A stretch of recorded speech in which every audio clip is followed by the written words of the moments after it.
und herzlich willkommen auf Veras Blockflöten-Kanal. Heute möchte ich mal predigen.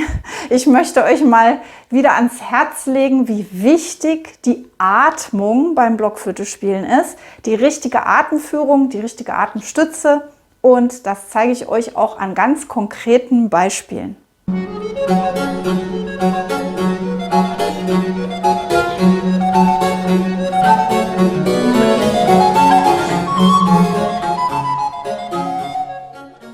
Wir alle möchten natürlich schön klingend Blockflöte spielen, interessant und abwechslungsreich gestalten und das Instrument ganz zu seinem Recht kommen lassen. In der Praxis heißt es dann meistens, wir stellen oder sitzen uns hin, nehmen unsere Noten und spielen. Und dabei denken viele von uns dann erstmal gar nicht über den Atem groß nach. Ja, man muss einatmen zu Beginn des Stückes, aber wenn ihr mal ehrlich seid, viele von euch denken nicht drüber nach, wie sie einatmen. Ihr fangt einfach an zu spielen und werdet dann erst auf den Atem und die Luft beim Blockflöte-Spielen aufmerksam, wenn entweder euer Atem nicht ausreicht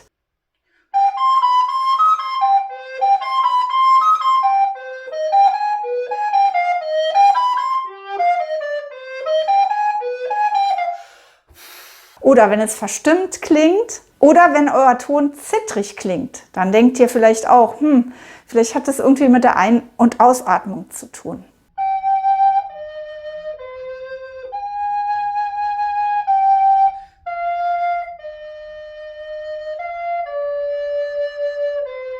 Und jedem ist eigentlich klar, dass die Atmung, das richtige Ein- und Ausatmen, das tiefe Einatmen sozusagen die Basis guten Blockflötenspiels sind, nämlich genau wie beim Singen.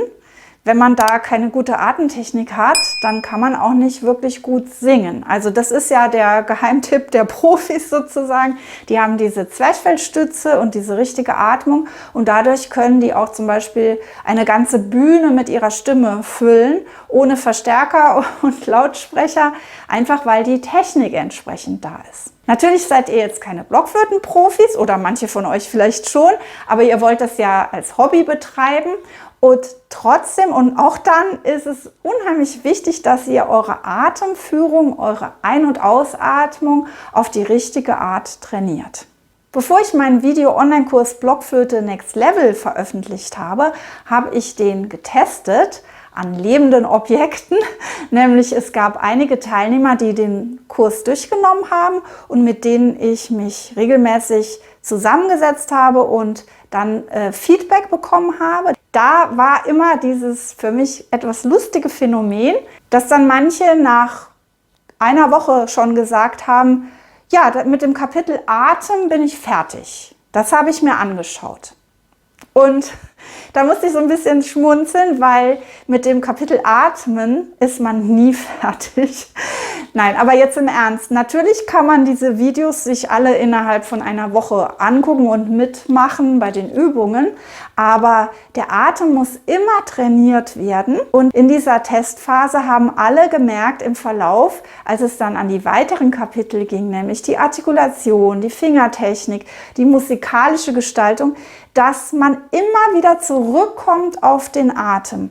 Wenn ich meinen Atem nicht gut führen kann, wenn mein Atem zu hoch sitzt und ich immer so einatme, dann kann ich auch nicht gut artikulieren. Dann ist mein Zungenstoß nicht so gut unterstützt durch den Atem. Wenn ich nicht richtig atme, das ist auch wie im Alltag, wenn ich zu hoch atme, bin ich angespannt und dann klappen beim Blockflötenspiel auch meine Fingerbewegungen nicht so gut. Weil ich einfach nicht so entspannt bin, wie ich es durch einen tiefen Atem wäre. Und mein Gehirn bekommt auch nicht so viel Sauerstoff. Und beim Spielen eines Instruments laufen ja unheimlich komplexe Vorgänge ab. Und dafür braucht euer Gehirn einfach Sauerstoff. Das heißt, auch hierfür ist es wichtig, dass ihr gut durchatmet beim Blockflöte-Spielen. Auf die richtige Art und Weise.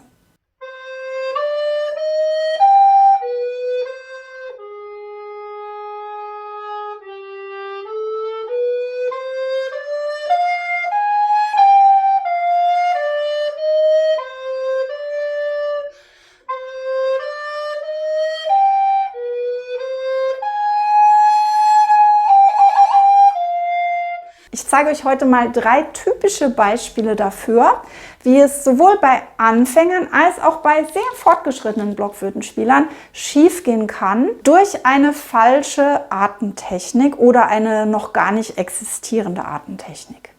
Das erste Beispiel wird vielen von euch bekannt vorkommen, weil ich es auch in den Videos zum Zungenstoß erwähnt habe. Das ist nämlich das Phänomen, dass eure Töne am Ende so nach oben schießen. In dem Fall kann das sein, weil mein Atem mir am Schluss unkontrolliert wegflutscht.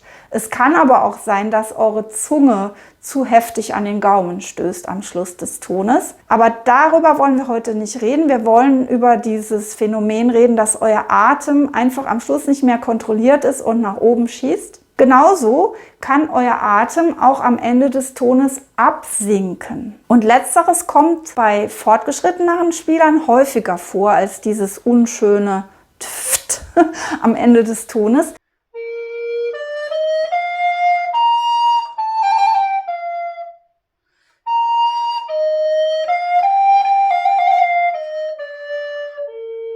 Also, dass ihr zwar sehr schön spielt und es ganz gut klingt, aber dass ihr eigentlich das so ein bisschen dem Zufall überlassen müsst, wie und wann eure Töne enden und ob sie wirklich die ganze Zeit in ihrer vollen Stärke richtig schön gerade klingen. Bei fehlender Atemstütze kann es euch auch passieren, dass ihr einen langsamen Satz schön beginnen wollt und es klingt einfach am Anfang ganz dünn und dann kommt ihr so langsam rein.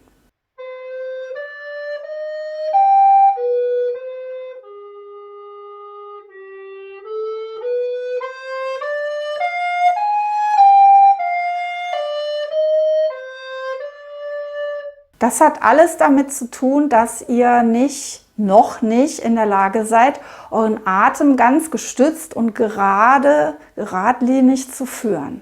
Bei der Blockflöte können wir ja nicht einfach von leise nach laut spielen und von laut nach leise, nur in ganz engen Grenzen, weil sonst die Blockflöte sehr verstimmt klingen würde. Das habe ich ja auch schon ganz oft erklärt. Jetzt kommt mein zweites Beispiel dafür, wenn euer Atem noch nicht genug trainiert ist oder auf die falsche Art trainiert ist. Und das betrifft jetzt auch wirklich fortgeschrittene Spieler, aber auch Anfänger. Bei Anfängern ist es ein bekanntes Phänomen, dass der Ton nämlich etwas wackelt oder zittert.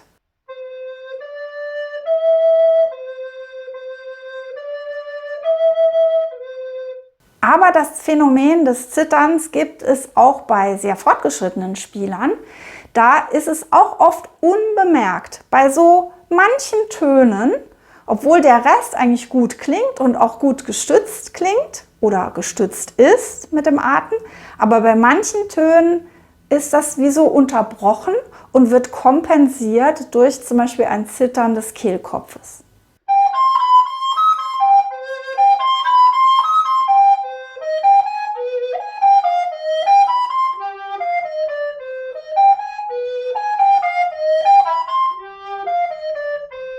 Natürlich kann man auch beschließen, mit Vibrato zu spielen, aber wenn man zum Beispiel so ein barockes Stück spielt, dann ist es stilistisch eigentlich falsch, mit einem Dauervibrato zu spielen, sondern das Vibrato wurde in der Barockzeit eigentlich nur gezielt auf manchen Tönen angebracht, meist auf längeren Tönen und wirklich als Verzierung gedacht. Aber das ist ja ein Unterschied dazu, ob mir unkontrolliert, aus Versehen und vielleicht sogar unbemerkt irgendwo ein Zittern auf die Töne kommt. So, und dann habe ich das dritte Beispiel und das war nämlich so ein Punkt bei unserer Testphase für den Blockflötenkurs Blockflöte Next Level. Da war ein Spieler dabei, den ich sehr gut kenne, der auch sehr gut spielt und wirklich Corelli, Bach, alles spielt. Und das war unter anderem einer der Teilnehmer, der zu Anfang sagte, ja, die Atmung habe ich fertig, die habe ich mir angeguckt. Und dann hatte er später in einem Stück von Corelli das Problem, dass er das zwar spielen konnte, aber dass ihm so ein Atemstau entstanden ist.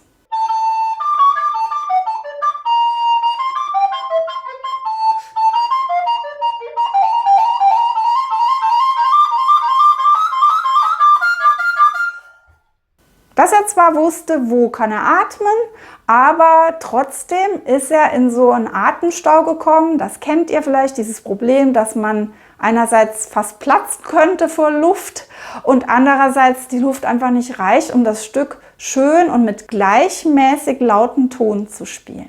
Und da kommt die Atemtechnik ins Spiel und das war auch der Moment, wo er sagte, okay, vielleicht arbeite ich jetzt doch noch mal ganz langsam diese Videos aus dem Kapitel Atmung durch. Und so ging es allen Teilnehmern in allen Themen, die wir hatten, dass man irgendwann merkt, hey, der Atem ist immer die Grundlage davon, egal wo mein Problem ist. Ich kann immer erst noch mal rauskriegen, was macht mein Atem? Und dann werde ich in 90% der Fälle merken, dass der Atem wirklich die Ursache ist. Also so wie man allgemein sagt, bei Problemen oder bei Konflikten erstmal tief durchatmen. So müsst ihr es beim Blockflöte-Spielen auch machen, wenn ihr da auf Probleme stoßt. Und der erwähnte Spieler mit seiner Corelli-Sonate hat dann eben festgestellt, dass es nicht nur darum geht, so viel wie möglich Luft einzuatmen und so weit wie möglich zu spielen, sondern dass es zum Beispiel bei einer guten und richtigen Atemstütze dann auch möglich ist, in den Atempausen zu entspannen und die Atempausen, auch wenn sie sehr kurz sind, richtig zu nutzen, sodass man die ganze Zeit entspannt spielen kann.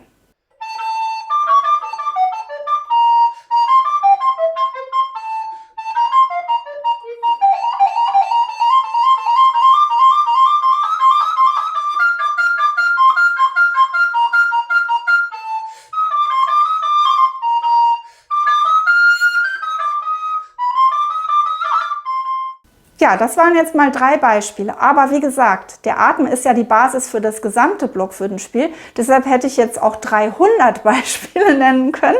Aber es geht mal um den Ansatz, dass ihr euch das klar macht. Der Ursprung der meisten Probleme in der Technik beim Blockflötenspiel und auch der musikalischen Gestaltung ist der Atem.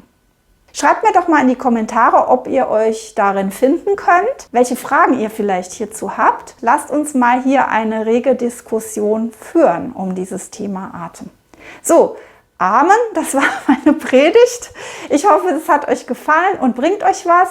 Dann freue ich mich sehr über einen Daumen hoch und natürlich, wenn wir uns nächstes Mal hier wiedersehen auf Viras Blockflötenkanal. Bis dahin, gutes und schönes Spiel. Ich freue mich auf euch. Tschüss!